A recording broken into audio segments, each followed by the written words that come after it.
Damos inicio así a nuestro primer bloque del capítulo de hoy, en este caso para hablar con la licenciada en Psicología Mariana Gilbert, para que nos explique a todos nosotros el mundo laboral de los jóvenes. No solamente de aquellos que han terminado la secundaria y que no han decidido estudiar ninguna carrera y quieren iniciar un trabajo, sino aquellos que han decidido estudiar una carrera terciaria o un nivel aún superior, una universidad, y están empezando su mundo laboral y se encuentran por ahí con algunas dificultades. Así que vamos a charlar sobre ella, qué es lo que está pasando en el mundo laboral de nuestros jóvenes.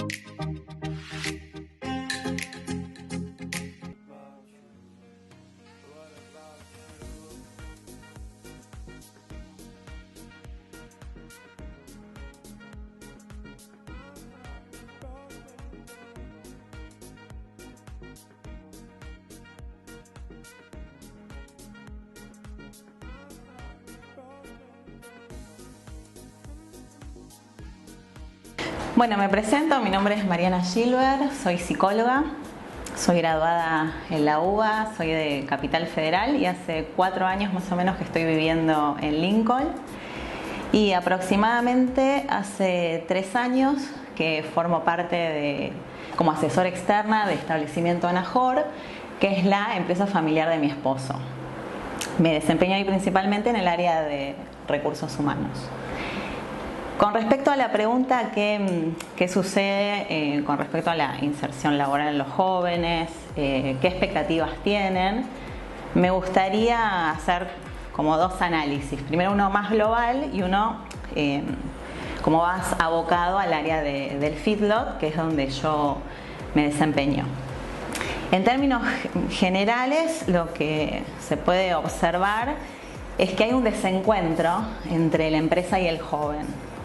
¿Desencuentro en qué sentido? En que los jóvenes sufren como una primera decepción cuando están en una búsqueda laboral, así sea jóvenes profesionales, o sea recién graduados, o gente que se quiere desempeñar en algún oficio o alguna tarea comercial, ¿no? Entonces siempre sufren como una primera decepción, que es que hay poca oferta de trabajo, y particularmente acá en la zona de Lincoln. Entonces eso es como una gran decepción, porque salen como muy entusiastas, sobre todo los que recién se graduaron, con muchas ganas, ¿no?, de ejercer, y se encuentran con esto. Y sostenido esta situación a largo plazo genera frustración, genera enojo, genera desánimo, y sostenido a muy largo plazo puede traer conflictos de autoestima, que son los que vemos en el consultorio, principalmente los psicólogos. El tema es cómo lidiar con esto, ¿no? Porque ¿en dónde buscan trabajo los jóvenes, ¿no?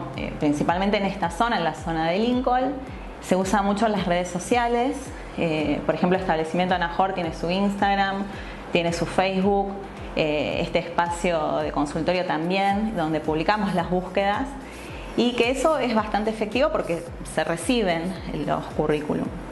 Y nosotros, los psicólogos en general, siempre decimos que buscar trabajo es un trabajo, o sea, la persona tiene que invertir tiempo en esta búsqueda laboral, o sea, tiene que tomársela como una rutina.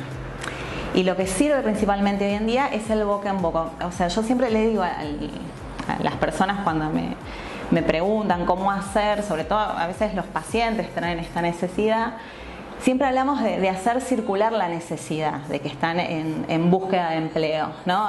¿Qué quiero decir con esto? Hablar con los amigos, con los familiares, decir, mirá, estoy buscando trabajo. Y eso ya es una gran fuente de difusión.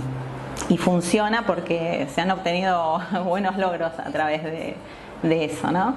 Pero volviendo a lo formal, las fuentes son las redes sociales hoy en día. Y por ejemplo, en otra época se veía más la publicación de avisos digitales, que quizás funciona más en ciudades más grandes, ¿no? Como en su momento era CompuTrabajo, bueno, LinkedIn hoy en día, ¿no? Pero son como, acá en esta zona es más las redes sociales, me refiero, que es lo que más funciona.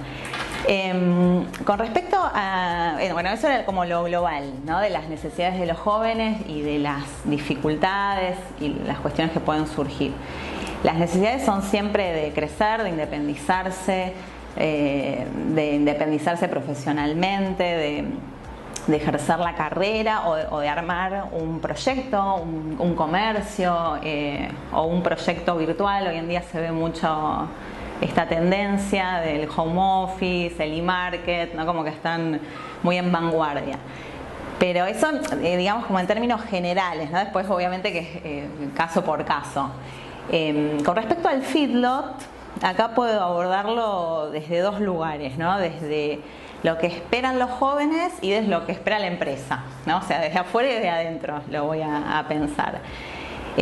Con respecto a los jóvenes que aplican principalmente a puestos de trabajo en área de feedlot, son los técnicos en producción y los técnicos en administración, la gente que tiene el oficio, que quizá tiene una formación base, ¿no? Que puede ser, la formación base me refiero hoy en día, la llamo así, a que a primaria, secundaria, completa o incompleta, que hoy la podemos ubicar en una formación de base.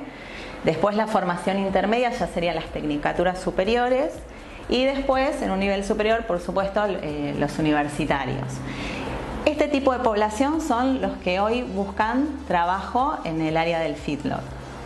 Los puestos, por supuesto, que son distintos.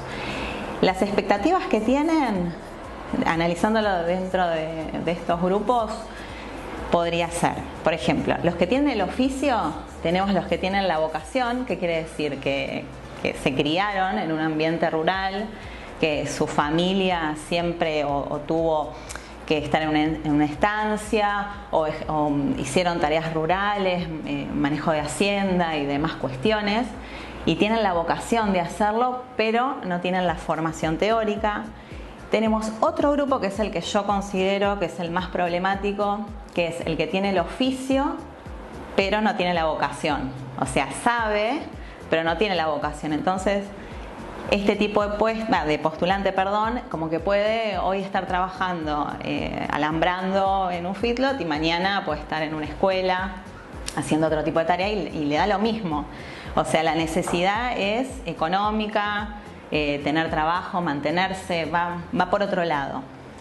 Y pensaba que es como un desafío para la empresa para las empresas, este tipo de grupos sin vocación, porque nos hace pensar cómo motivar, ¿no? O sea, ¿qué los motiva? ¿Los motiva lo económico? Por ejemplo, un sueldo más alto, ¿los motiva tener un premio en un mes por algo? ¿O de repente los motiva tener un día libre? ¿No? Son preguntas que se hacen cuando no hay vocación, me refiero, porque es como creo que es muy específico. Con respecto al grupo que mencionaba antes de los técnicos, yo los ubicaría en esto que decía de educación media. Este es un grupo que sí, que ya busca algo más específico, ¿no? Buscan como desarrollarse en su carrera, en lo que saben hacer. Pero creo que es un grupo que es poco valorado dentro del ámbito de la empresa porque tienen mucha competencia este grupo. Compiten, que es hasta desleal si uno lo escucha, porque compiten con los que tienen menor formación, por ejemplo, compiten con los que tienen el oficio y además compiten con los que tienen mayor formación, también compiten con los universitarios y además compiten con personas que quizá tienen el oficio administrativo, porque muchas veces los técnicos en administración buscan un trabajo de oficina y puede venir un chico administrativo que ha trabajado en distintas oficinas, distintos rubros y le puede ganar el puesto porque quizá tiene más herramientas informáticas o puede hablar mejor con la gente. Entonces, como que el grupo de los técnicos tiene mucha competencia, inclusive en el sector de manejo de hacienda también.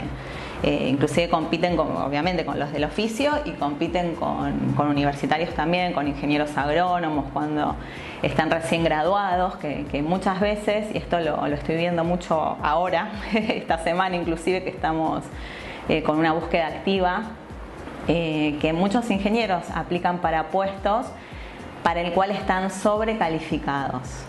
O sea, la demanda de trabajo los lleva a aplicar a puestos para el cual están sobrecalificados.